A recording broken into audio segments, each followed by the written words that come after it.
자, 2017년도에 실시했던 2018년도 9월고사인데요. 7번 문제는 여러분들이 계속 이때까지 풀었던 상대성은 특수상대성이었죠. 근데 이거는 지금 가속 운동을 하고 있는 좌표계에서 얘기하는 일반 상대성 이론에 대한 내용입니다. 2019년까지는 특수상대성과 일반 상대성 이론을 모두 물리원에서 가르쳤습니다. 근데 2020년부터는 특수상대성 이론은 물리원에서 가르치고 일반 상대성 이론은 물리2에서 가르치게 됩니다. 야구시 그렇게 쉽게 나오는 건 모르지만 어쨌든 일반 상대성 이론에 대해서는 이런 것 때문에 그렇게 많이 얘기하지는 않은 것 같아가지고 얘기를 좀 여기다가 더 붙여서 얘기해 보도록 하겠습니다.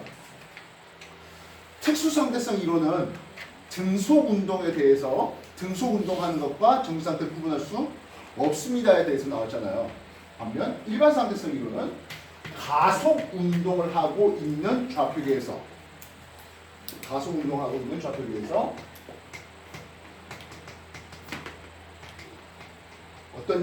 어떤 현상이 벌어질까 하는 것을 얘기하는 겁니다. 일단 우리가 이쪽으로 급 출발한다 생각합시다. 그럼 어떤 일이 벌어집니까? 우리는 좀 훅 쏠리는 느낌을 받습니다. 이 힘을 우리는 뭐라 부르죠? 관성력이라고 부릅니다. 가속 운동을 하게 되면 가속도의 방향과 반대 방향의 F 관성력을 받게 됩니다.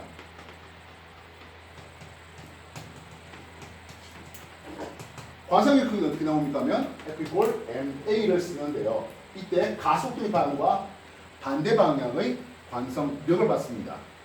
이 관성력은 우리가 흔히 가산적인 힘이라는 글을 쓰고 있습니다. 우리가 급출할 때 뒤로 쏠리는데 기적 나를 뒤로 쏠리게 하는 뭔가 있었습니까? 그렇지는 않죠. 우리 버스 자체가 앞으로 가속 운동하니까 뒤로 쏠리는 그런 느낌을 받게 되는 것을 볼 수 있습니다. 아파트를 한번 봤네요.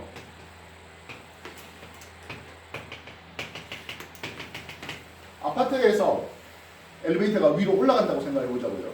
속도 방향은 어쨌든 위쪽 방향입니다. 근데 시간에 대해서 속도를 보는데 1구에서 속력이 빨라지고 2구에서 일정하다가 3구에서 느려지는 이런 과정을 한번 해보자고요. 1구에서 가속도의 방향이 위쪽으로 흘리네요. 올라가는 데 있어서. 그러면 F 관성력은 어느 쪽으로 걸린다? 아래쪽으로 흘리겠다 하는 거예요. 이해됐습니까? 이해되나요?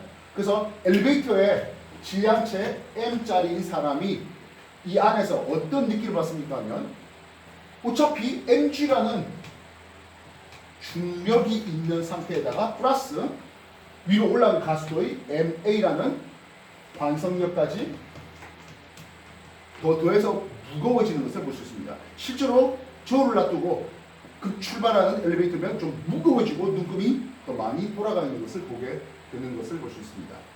반면 2구간에서는 등속이잖아요. 등속이면은 가속도가 0이겠고 이때는 관성력은 제로가 됩니다. 그리고 여기서는 속도를 내가 얼마나 빠른지 알아몰라? 모른다 했었죠. 3구에서는 반대방향 관성력이 걸리겠네요. 하겠습니다. 이해됐습니까? 자, 그래서 중력과 관성력이 함께 걸리는 요 1구간을 한번 생각해 봤는데요. 이 아파트가 지구상에 있는 게 아니라 우주 공간에 있습니다. 중력을 작용하지 않는다네요. 그래서 엘리베이터가 쑥 올라가는 관성력만 느끼게 되는 것을 상상해보자고요. 아니면 뭐 지금처럼 우주선이 급 출발하면서 올라가는 과정에서 가속도를 가지고 올라가는 과정이라고 생각해보자고요. 우주선의 위쪽 방향의 가속도를 가지고 관성력 가속도를 가지고 위쪽 방향에 올라간다면 우리는 반대 방향의 MA라는 관성력을 느끼게 될 거란 말입니다. 이해됐습니까? 근데 만약 그 가속도의 크기가 9.8m/s 제곱 정도 되는 가속도의 크기, 10m/s 제곱 정도 되는 가속도의 크기를 느끼면 우리는 지구상에서 생활하는 것과 같은 느낌을 받을 것이겠습니다. 관성력을 그 정도 받으니까요. 이해됐어요? 중력 없는 상태에서 그렇게 말입니다. 그래서 이 우주선이 가속도 9.8을 가지고 올라가고 있구나라고 생각하고 있는데 창문 보니까 그냥 지구상에 들어간 거죠. 즉 우리는 일반 상대성 이론은 그 관성력과 중력에 대한 구분을 못합니다라는 데서 출발하게 됩니다. 이해했어요? 우주선이 급 출발하면서 그렇게 가속도를 가지고 가는 건지 아니면 우주선이 이 지구 위에 놓인 상태인지 우리는 구분할 수가 없습니다 하는 거예요. 바깥 풍경 보지 않는 하는 말입니다. 이해됐어요? 그러면 이런 상태면 어떤 일들이 벌어집니까 하네요. 자, 여기 우리가 빛을 쪼이면 빛이 직진한다라고 우리가 아마 초등학교 때 배웠을 겁니다. 그죠? 빛이 직진한다고 그러죠. 정지 상태에서 우리가 빛이 쪼이면 이렇게 갔습니다. 등속 상태에서 쪼이면 어떻게 될까요? 등속 상태에서 쪼이면 내 눈앞을 이렇게 가는데요. 바깥에서 볼 때 사선으로 올라간다 하지만 내가 볼 때는 그냥 그대로 내 눈앞에 직선상으로 가는 걸로 느끼게 될 겁니다. 이제 가속 운동을 했습니다. 등속이었다면 여기에 부딪혔어야 될 건데 우주선이 가속 운동을 하면서 이쪽으로 빨라지다 보니까 원래 들어와야 될 자리보다 아래쪽에만 빛이 들어오게 됩니다. 그 말은 가속 운동하게 되면 빛이 휘어지게 되는데요. 빛은 지 나름대로 직진한다고 생각했지만은 가속한 좌표가 위로 올라가면서 더 빨리 가지다 보니까 그래서 우주선에서 쪼인 빛은 이렇게 간다고 생각됐던 것이 올라가면서 쪼이다 보니까 이렇게 가는 걸로 보게 됩니다. 빛이 휘어지게 되네요. 이해됐어요? 그렇다면 가속 운동하는 데서 빛이 이렇게 휘어졌으니까 중력에서도 빛이 휘어질 수 있지 않겠냐 하는 생각은 쉽게 해줄 수 있을 겁니다. 중력에 의해서 빛이 휘어집니다.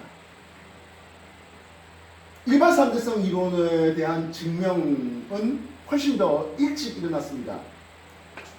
태양에 대해서 여기 지구가 이완의 위치에 있으며 어떤 별을 보려고 합니다 하네요. 그래서 만약 정확하게 6개월 후에 이 2이 위치했다면 태양 앞에 이 별이 있다 보니까 안 보여야 돼요. 근데 달로 가렸습니다. 대기식이죠. 그렇게 하니까 이 별빛이 사방팔방 퍼져나가는 과정에서 태양 중력에 의해서 이렇게 휘어졌습니다. 우리는 이 빛이 휘어진 걸, 즉 굴절을 느낍니까? 사람이 이렇게 있고 밑바닥에 돌이 있어요. 돌에서 나온 빛은 사람 눈에 이렇게 들어갑니다. 그래서 돌이 이쪽에 있다고 느끼는 거예요. 아, 빛이 이렇게 꺾여서 내한테 왔다가 아니라 여기서 그대로 온 거라고 느낍니다. 그러다 보니까 물에 이 돌 찾으러 들어가다가 그렇게 해버리는 거죠. 우리는 이 태양 중위에서 빛이 이렇게 휘어진 이것이 그렇게 느낀 게 아니라 이쪽에 있다고 느끼는 거죠. 별 위치가 달라졌다고 느끼네요. 이걸 우리는 중력 렌즈 현상이라고 믿습니다. 아인슈타인의 특수상대성 이론, 빨리 움직이면 시간이 더디게 갑니까 하는 것들은 우리가 일상생활에서 좀 느끼기는 어렵죠.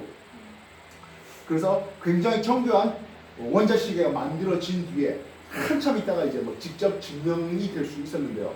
요 중력에 의해서 빛이 휘어진다 하는 일반 상대성 이론은 훨씬 더 빨리 증명이 될 수 있었습니다.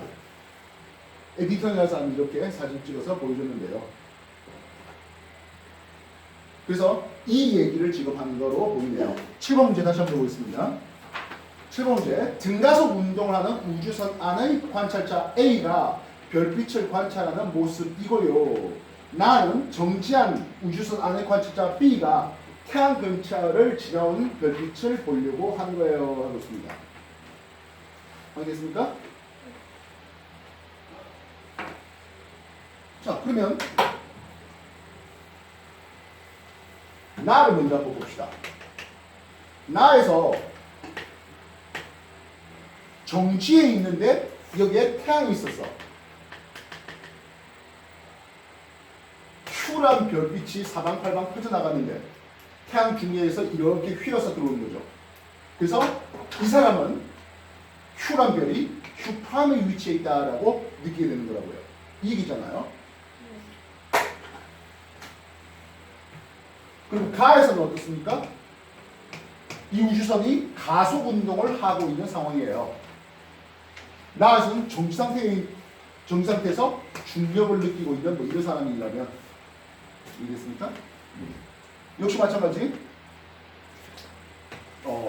P란 별빛이 P'의 위치에 있는 이런 걸로 느낀다라고 하는 거로 볼 수 있겠죠.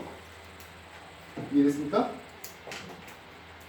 가에서 우주선의 가속도의 방향과 관성력의 방향은 어떻습니까? 근데 가속도의 방향과 관성력의 방향은 항상 반대가 되겠습니다. 됐습니까? 두 번째, 가에서 우주선의 가속도가 크다는 것은 P 차이가 크게 만들 수 있겠죠. 중력이 큰 태양에 의해서 역시 이렇게 되는 것을 볼 수 있습니다. 원래 에딩턴이 계획했던 것은 태양이 아니라 목성에 의한 중력으로 하려고 했는데요. 목성의 중력은 너무 미비해요. 그래서 별빛을 제대로 휘어게 만들 수는 없었습니다. 그래서 태양에 대해서 이렇게 실험하게 됩니다. 나에서 태양의 중력은 휴에서 오는 별빛을 휘게 만들었다 할 수 있겠죠. 그리고 플러스 알파, 중력이 너무 커버려서 빛이 아예 탈출하지 못하겠다 하는 블랙홀의 개념도 일반상대성 이론으로 설명될 수가 있겠고요. 그리고 특수상대성 이론에서는 내가 우주선 타고 움직일 때 내가 당신들을 봐도 당신들 시간이 느리게 하고 당신이 나를 봐도 나의 시간이 느리게 하는 것을, 그죠? 이쪽은 이제 패러독스가 나오는데 실제로 그럼 누가 더 나이가 천천히 흘렀습니까? 라고 한다면 가속 운동을 받은, 즉 일반상대성 이론을 통해서 가속 운동을 받은 쪽에서 좀 시간이 더디게 흘렀다라는 것을 증명해 줍니다. 그래서 전 세계 영화 관람자의 절반이 우리나라에서 나왔던 영화 인터스텔라, 거기서 이제 나왔던 장면이 중력이 큰 행성에서 잠시 머물렀다가 오니까 중력이 작은 우주선에 있던 그 흑인 아저씨가 파상 들고 있는 장면들이 나왔습니다. 그런 것들에 대한 내용들로 보시면 될 것 같네요. 7번 확인되겠습니까? 정리해 주십시오. 좀 이따 발견할게요.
자, 8번 문제 한번 볼게요. 그리고 같이 무한히 긴 직선도선 AB가 XY평면에 고정되어 있는데요. A하고 B에는 전류세기가 서로 같은 I만큼 전류가 흘러가고 있습니다. PQRS의 점들을 봤는데요. 전류에 의한 자기장의 세기는 P점에서가 R점에서보다 작다. 여기가 P점이고 이쪽이 R점입니다. 그죠? 먼저 A도선은 준비해봤습니다. 우리가 직선도선의 자기장, 전류잡고 자기장을 잡으면 A에 의해서는 올라오는 방향의 자기장이 걸리고 있죠. 반면 R점에서는 A에 의해서는 내려가는 방향으로 자기장이 걸리겠네요. 알겠습니까? 거리가 어차피 직선거리 똑같죠? 직선거리 똑같으니까. 그래서 우리가 전류에 의한 자기장은 상수 K에 R분의 I에 대해서 거리는 같고 전류색이 I 똑같은 이런 상태에서 A도선에 의해선 올라온 자기장이 내려간 자기장이 P점, R점에 걸리고 있습니다. 그럼 B도선에 의해서는 어떻습니까? 하면 B도선 전류잡고 자기 잡으면 올라온 자기장이 여기는 내려간 자기장이 걸리겠네요. 근데 이 거리도 어때요? 같은 거리잖아요. 이해됐습니까? 그러면 올리는 자기장의 크기하고 내리는 자기장의 크기가 서로 같죠? 그래서 P점과 R점이 서로 같다라고 해야 되겠네요. 그 다음에 니은, 전류에 의한 자기장의 방향은 Q와 R에서 서로 반대입니까 했어요. 일단 R에서는 A도선, B도선에서 둘 다 내리는 거 확인했죠? 에이 잠깐만. P점을 물었죠? 여기가 P가 아니네요. 여기가 P였네요. 그지? 예. 자, P점 다시 해봅시다. A에 의해서는 어떻습니까? 내리죠. B에 의해서는 어때요? 올리죠. 되겠나요? 그럼 이 둘의 크기는 서로 상쇄돼 버리겠네요. 그래서 P점에서가 작다가 괜찮죠? 예. 이 점은 Q점이었군요.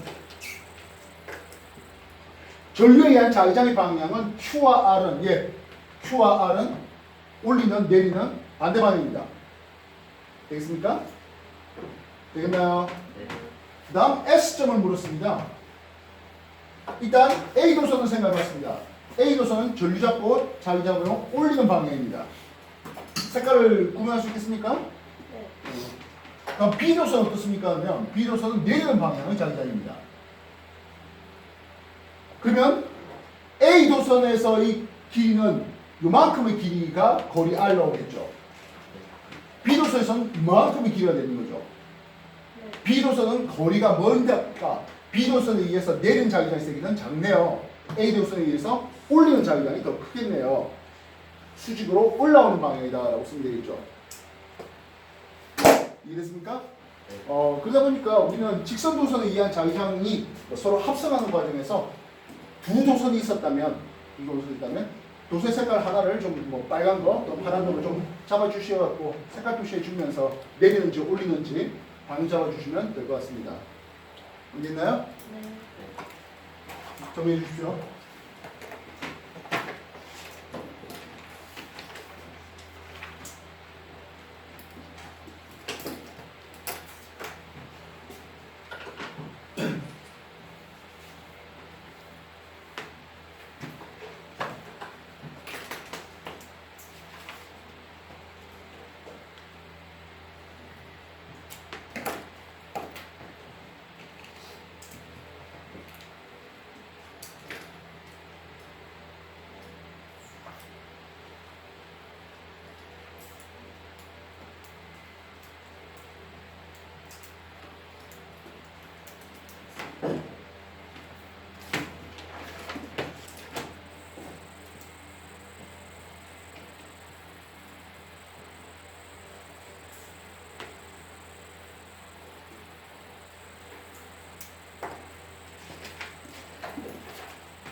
자, 16번 변압기에 대한 내용인 것 같습니다.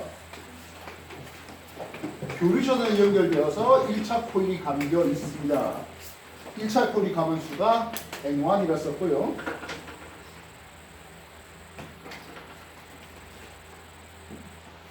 그 중에 일부를 끊어가지고 2차 코일로 저항 R로 삼고 있는 과정입니다. 여기가 N2가 되겠네요.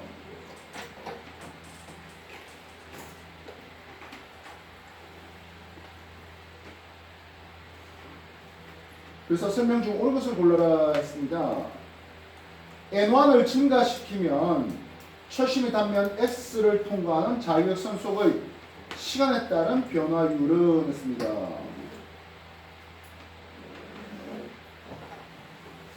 N1을 증가시켰을 때 시간 변화에 따른 자극선 속의 변화율은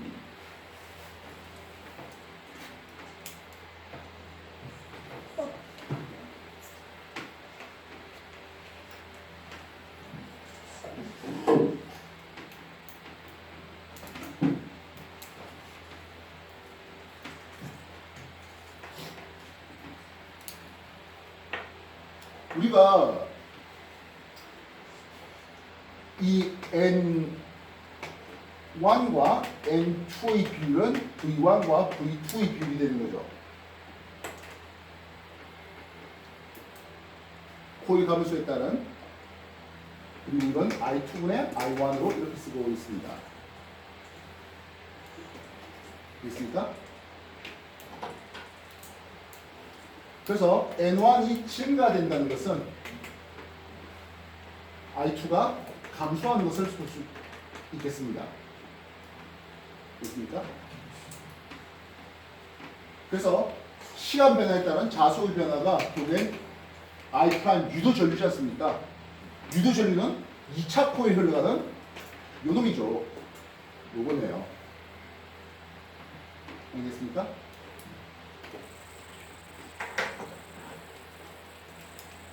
이온 N2를 증가시키면 했습니다. 저항에 걸리는 전압은 했습니다. N2가 증가되면 전압이 커지죠. 보이세요? N2가 커지면 전압이 커집니다. 그래서 우리가 2차 코일의 다시 한 번 더 N2, N1, V2 루이스요.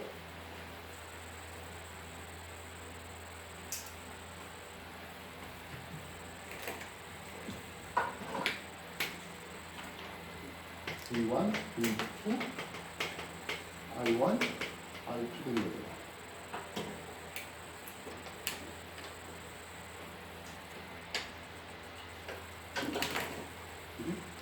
가만수의 전압은 비례하고 전류는 반비례하는 것을 볼 수가 있습니다. 하는 거죠.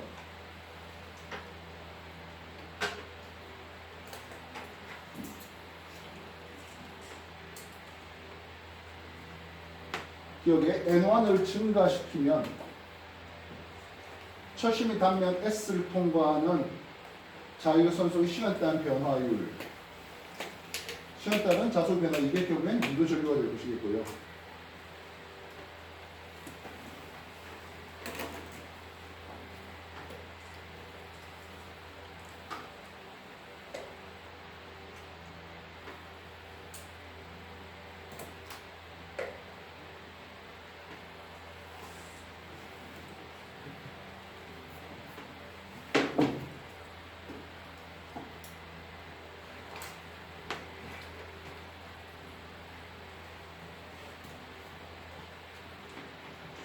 이건 유도 전류로 보는 게 아니고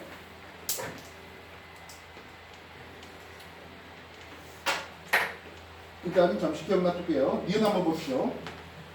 니은에 N2를 증가시키면 저항에 걸리는 전압은 했습니다. N2에 걸리시면 요 V2가 증가, 여기에 걸린 전압이 V2가 되거든요. V2가 증가되어야 할 것이 있습니다. 됐습니까? 이것 그렇다면 이것 저항이 2배가 됩니다. 교류 전원에 흐르는 전류의 세기는 했습니다. 저항이 2배가 된다는 것은 전류가 절반 흘러야 되죠. 괜찮습니까? 그래서 V2가 일정한 상태에서 이것 V2가 일정한 상태에서 저항이 2배가 되면 전류도 반절 흘러갑니다. I2는 2분의 1 I2가 됩니다. 전력 공급을 절반만 하게 됩니다. 그러면 여기에 1차 코일에서의 전력도 절반만 주면 됩니다. 그래서 2분의 I1으로 I1이 2분의 I1으로 절반만 주면 됩니다.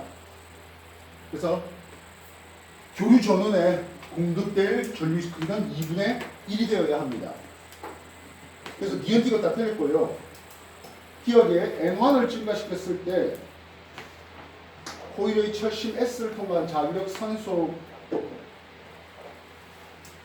시간 따른 변화율은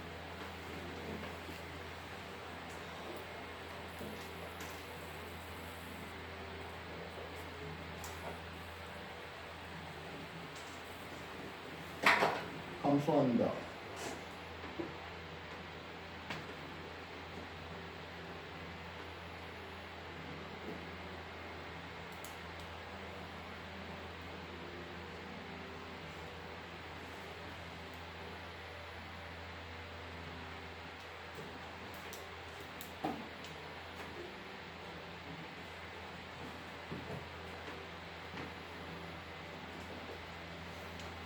예, 이런 얘기인 것 같습니다.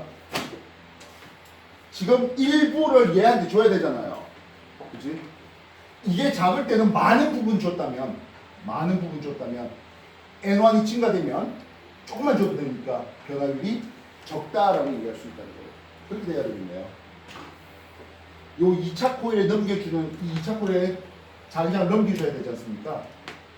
요게 적었을 때는 상당한 양을 넘겨줬다면 이게 많으면 아주 극소량만 넘겨줄 수 있었으니까 그렇게 설명하면은 기억이 동그라미가 될 것 같습니다. 니은띠 것이 완벽하게 틀렸겠고요. 되겠나요? 아따, 입니다. 맞잖아요. 옛날 게 쉬웠다고요. 지금 좀 힘들어요. 어려워요. 16번 정리해 주십시오.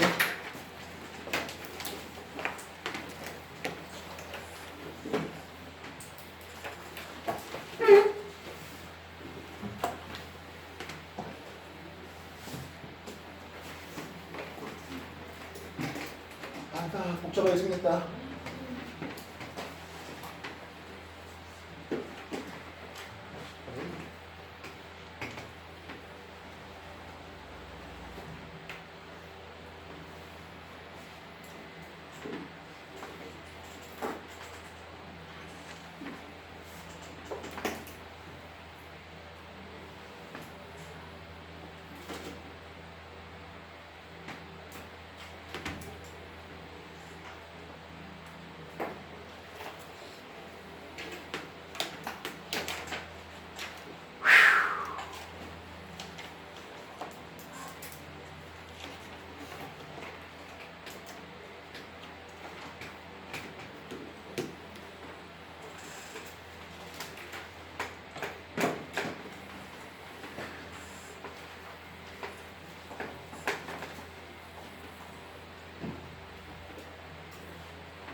자, 18번 한번 볼게요. 그림과 같이 길이가 18A짜리인 막대가 두 축바퀴 왼쪽 A와 오른쪽 B에 연결되어서 평형 상태에 있다고 합니다. 그림 나는 가에서 막대를 오른쪽 5A 되는 곳에 W라는 물체를 추가적으로 또 올려놨는데요. 이쪽에서 T의 장력이 있다면 이번에는 2T 되는 장력이 걸린다고 합니다. 막대의 무게는 얼마나 되겠습니까? 하는 질문입니다. 그렇게 생겼네요. 그죠?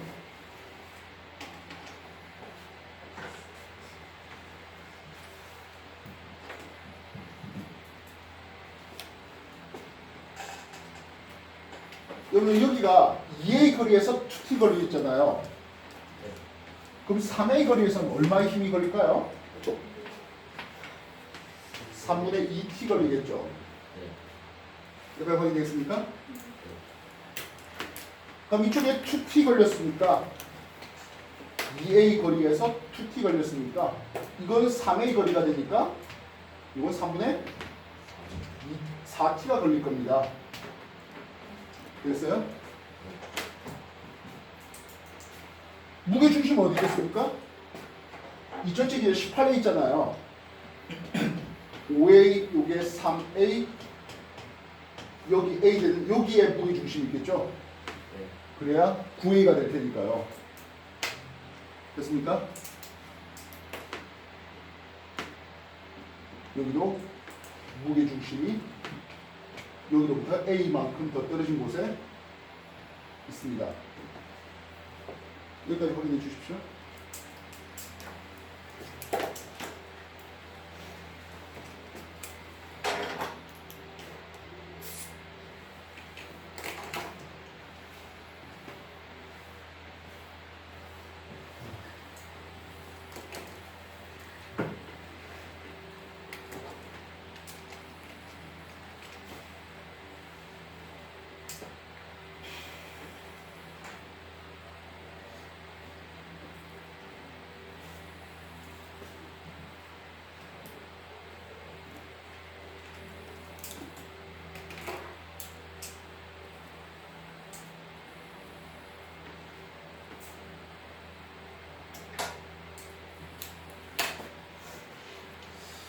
지금 이쪽은 줄이 두 개인데요.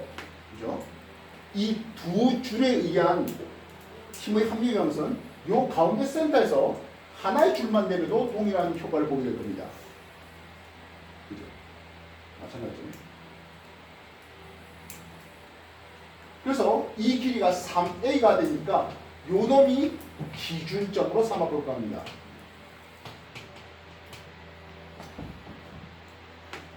요 3에 되는 요 놈의 기준점으로 했을 때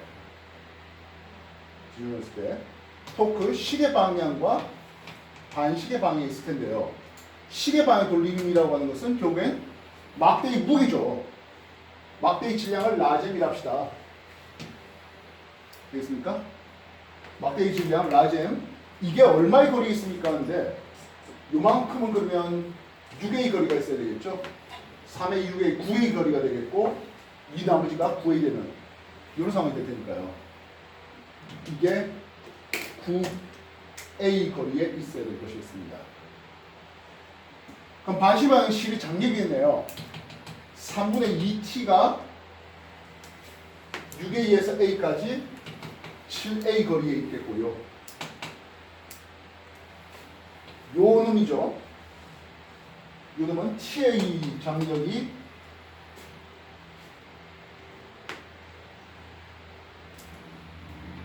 요만큼의 크기가 15에서 빼니까 10a 거리에 있습니다. 맞습니까?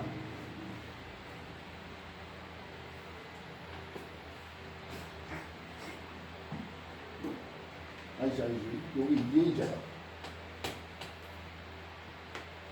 2a 3a 되니까 3a 되면 15에서 3 빼면 12a 거리에 있죠. 6, 1, 3, 2 합해갖고요. 됐어요? 되겠나요? 그럼 이 상황에서는 어떻습니까? 하네요. 시계 방향은 어차피 M자리가 9A 거리에 있는 건 똑같고요. 추가적으로 W자리가 있었어요. 얼마나요? 요 거리지 않습니까? 그지? 10A 거리에 있는 거죠? 요게 3A, 요게 10A, 5A 하면 18A 나오는 겁니까? 되겠습니까? W가 10A 거리에 있었습니다.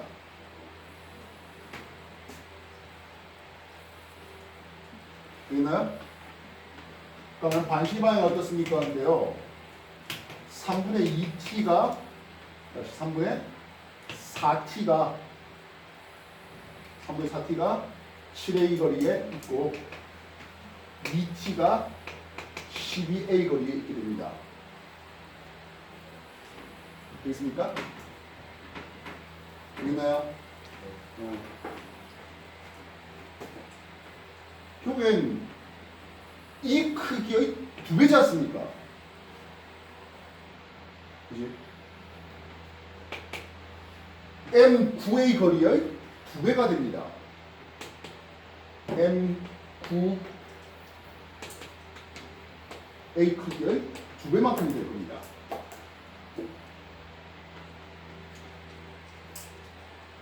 됐습니까? 요 식에서 다시 생각해 보면 M9A는 W10A에 해당할 겁니다. M은 9분의 10W만큼 될 것 같네요.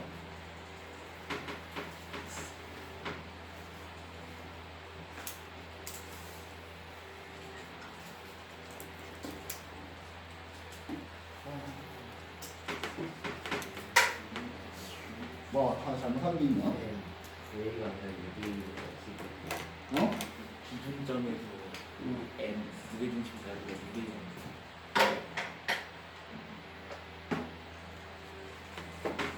기준점에서 무게 중심까지가 이렇게 잘못 넣나? 이게 맞는 것 같습니다. 이제 M, 이거 주에 9A야. 이게죠. 이치에 있잖아.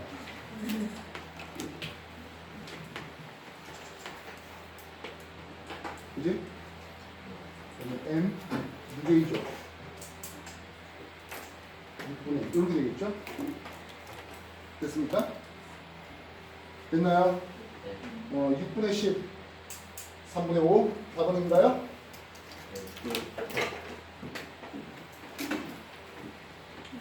네.